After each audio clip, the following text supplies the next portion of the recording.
네, 안녕하세요. 본격 공부작업 팟캐스트 서울대는 어떻게 공부하는가 한지우입니다. 우리는 지금 곡구와춘 생활 독본 보고 있습니다. 비슷한 스펙을 가지고 있는 사람 중에도 상대적으로 취업이 잘 되고 이직도 잘 되고 면접에서 좋은 평가를 받고 사람들이 끌어가는 친구들이 있습니다. 반면 자기가 가지고 있는 업무 실력에 비해 언제나 약간씩은 보상을 덜 받는 친구들도 있지요. 후자의 경우에는 그런 이유 때문에 어떤 피해의식이 생기기도 합니다. 사람들은 나를 알아주지 않아. 일은 내가 다 하는데 공은 다른 사람이 가져가 라는 식으로 말이에요. 언뜻 보아 불공정한 일이고 불합리한 일처럼 생각되는 것도 사실이지만 실제로는 별로 그렇지 않습니다. 사람은 누구나 함께 있고 싶은 사람과 함께 있으려 하는 성질이 있기 때문이에요. 여러분들은 어떻습니까? 친구들을 생각해 보세요. 더 어울리고 싶은 사람이 있지 않나요? 수학여행 버스에서 함께 앉을 짝을 짓는다고 할 때 이왕이면 같이 앉고 싶은 사람이 있지 않습니까? 그런 겁니다. 대부분의 사람들은 감정적으로 더 함께 있고 싶은 사람이 있게 마련이에요. 그런 이들에게 기회가 더 주어지고 우리는 그런 모습을 일러서 운이 좋다, 운이 트인다 라고도 말을 하죠.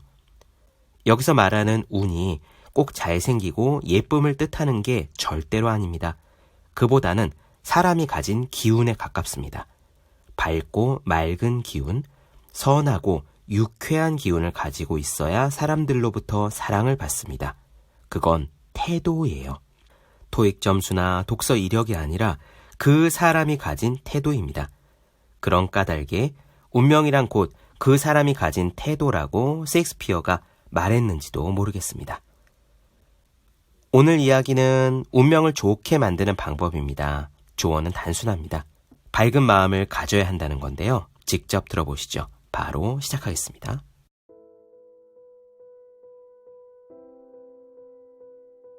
학교를 나와서 또는 유학하고 돌아와서 취업하려고 할 경우에 반드시 학문이 뛰어나다고 해서 일자리가 얻어지는 것은 아닙니다. 아무리 훌륭한 일을 할 수 있는 능력이 있고 머리가 좋아도 재미없는 얼굴, 언짢은 얼굴, 불쾌한 얼굴을 하고 있는 사람은 함께 일하고 있어도 즐겁지 않으므로 그러한 사람을 채용할 사장은 없습니다. 그러나 그 사람이 방에 있어주면 왠지 모르게 유쾌하고 사무실이나 공장의 분위기가 즐겁고 밝아져서 모두가 유쾌하게 일할 수 있다고 한다면 그것만으로도 하나의 커다란 역할을 하고 있는 것이 되니까 그 사람을 채용하고 싶어지는 것입니다. 명랑하고 밝은 기운이 되면 얼굴이 생기로 빛나게 됩니다. 온몸의 혈액순환이 잘 됩니다. 온몸의 혈액순환이 잘 되면 몸을 움직이는 것이 즐거워지고 생기가 넘쳐 무엇이나 생각한 일을 할 수 있게 되므로 공부나 일이 즐겁게 되고 무슨 일을 해도 잘 돼서 성적이 오릅니다. 명랑한 마음의 반대는 화내는 마음, 두려워하는 마음, 놀라는 마음, 어둡고 우울하고 음침한 마음입니다. 이들 마음은 혈액 속에 독을 생기게 해서 인체의 사는 힘을 죽이는 역할을 합니다. 어떤 아버지는 딸이 말대꾸를 하는 것에 격분해서 몹시 꾸중을 하려고 했을 때 심한 각혈을 일으켜서 죽고 말았다고 합니다. 깜짝 놀라서 기절하고 쓰러지는 일 등은 흔히 있습니다. 두려워하면 얼굴이 새파랗게 되고 심장이 두근거립니다. 사랑하는 자녀가 죽었기 때문에 너무 슬퍼한 나머지 미친 사람도 있습니다. 전쟁에 나갔다 돌아온 사람 중에는 단지 1년 사이에 10년씩이나 나이가 폭삭 들어 보이는 사람도 많이 있었습니다. 모든 일을 소극적으로 생각하는 사람은 어떤 일도 성취하지 못하는 사람입니다. 소극적이라는 것은 소극적인 태도로 임하는 것뿐만 아니라 병에 걸렸거나 장사를 할 때도 이러다 계속 나빠질 거야 라고 생각하는 것 또한 소극적이라는 범주에 들어갑니다. 경기가 나빠질 거야. 고난의 길이 기다리고 있어. 틀림없이 재수없는 일이 일어날 거야.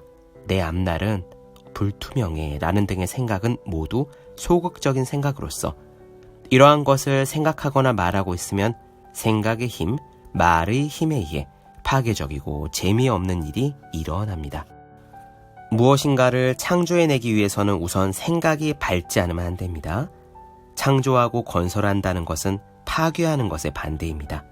계속해서 무엇인가를 만들고 뻗어나가게 하는 거죠. 뻗어나가기 위해서는 밝은 마음을 가지지 않으면 안 됩니다. 어두운 생각은 파괴적이고 밝은 생각은 건설적입니다. 파괴적인 말을 쓰고 파괴적인 생각을 하고 있는 사람에게는 아름다운 생활과 행복한 생활이 달아나 버립니다. 그리고 친절한 협력자도 없어져 버리죠. 왜냐하면 파괴적인 말이나 생각은 끼리끼리 모인다라는 법칙에 따라서 파괴적인 일만을 가까이 끌어당기기 때문입니다. 뻗어나가는 힘은 거칠게 호통치는 말이나 어둡고 침울한 마음 속에는 없습니다. 그러므로 그러한 말을 사용하거나 생각하고 있어서는 사업에도 실패하고 하는 일도 잘 되지 않고 낙오자가 되기 쉽습니다. 사물을 비관적으로 생각해서는 안 됩니다. 비관적인 생각은 인생에서 희망을 잃게 하고 꿈을 없애버리고 아름다운 것을 시들게 합니다. 아름다운 것을 살리기 위해서는 무슨 일이 있어도 모든 일을 낙관적으로 생각하는 것이 필요합니다. 무슨 일을 하더라도 그 힘의 대부분은 자기가 해낼 수 있다는 신념에서 나오는 거죠. 자신이 해낼 수 있다는 생각 없이는 어떤 일을 하더라도 진실로 성공하기가 어렵습니다. 무슨 일을 하더라도 정말로 할 수 있다고 생각될 때까지는 손을 대지 말아야 합니다. 나는 훌륭하게 해낼 수 있다라는 생각이 들기 전에는 진실은 해낼 수 있게 되는 게 아닙니다. 형상의 세계는 마음의 그림자입니다. 형상의 세계에 그것이 나타나려면 형상의 세계로 그것을 밀어내는 힘이 필요합니다. 마음속의 세계에서 강하고 확실하게 이루어진 것이 형상의 세계에 나타나는 거죠. 반드시 된다고 믿으십시오. 파괴적인 감정을 마음속에 지니고 있어서는 어떤 일도 완전하게 건설해낼 수는 없습니다. 안절부절 못하면서 원만하게 일을 성취하는 것은 불가능합니다. 무슨 일이든 원만하고 완전하게 이루어내기 위해서는 마음속에 어떠한 초조함도 불안전한 생각도 걱정도 없애는 일이 필요합니다. 내가 이 일의 성취를 원하는 것은 신께서 이 일의 성취를 원하고 계시기 때문이다 라고 확신하고 시작해야만 정말로 그것을 성취할 수 있습니다. 성공을 위해서는 집중, 일념 집중이라고 하는 것이 필요합니다. 전기 기술자로 성공하려는 사람은 항상 전기에 대한 것을 생각해야 하죠. 언제나 식물에 대해 생각하고 있으면 식물학자로서 성공할지는 모르겠지만 전기 기술자로서 성공할 수는 없습니다. 너무 동떨어져 있어서는 결코 원하는 것을 이루지 못합니다. 실패를 생각하고 있으면서 성공할 수는 없는 것입니다. 성공을 마음속으로 그리는 것에 의해서만 얻어지는 거예요. 수없이 많은 청소년들이 나는 몸이 약하다, 나는 재능이 없다라고 생각하면 모처럼 얻은 귀한 인생에서 낙오자가 됩니다. 나는 약하다라는 어처구니 없는 미신을 버리기 바랍니다. 나에게는 힘이 없다라는 생각은 쓸데없는 미신입니다. 그런 미신에 속아 넘어가서는 안 됩니다. 그런 무력한 미신을 떨쳐버리고 분연히 일어서십시오. 그런 뒤에 나는 신의 자식이다. 모든 힘이 이미 주어져 있다라고 생각을 고쳐먹고 일어서십시오. 우리들은 자신의 마음이라는 끌로 우리의 운명을 조각하는 조각가와 같습니다. 자기 마음의 움직임 하나하나로 미래에 다가올 자신의 운명을 좋게도 혹은 나쁘게도 조각해 가고 있어요. 마음 하나하나의 움직임을 소홀히 해서는 안 됩니다.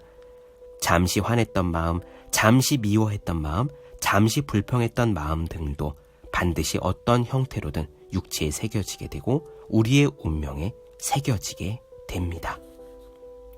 괴테도 이렇게 말한 적이 있어요. 우리들의 마음이 우리들의 육체에 미치는 힘은 놀랄만하다. 그러므로 마음을 항상 자기 육체의 주인공이 되도록 해야 한다.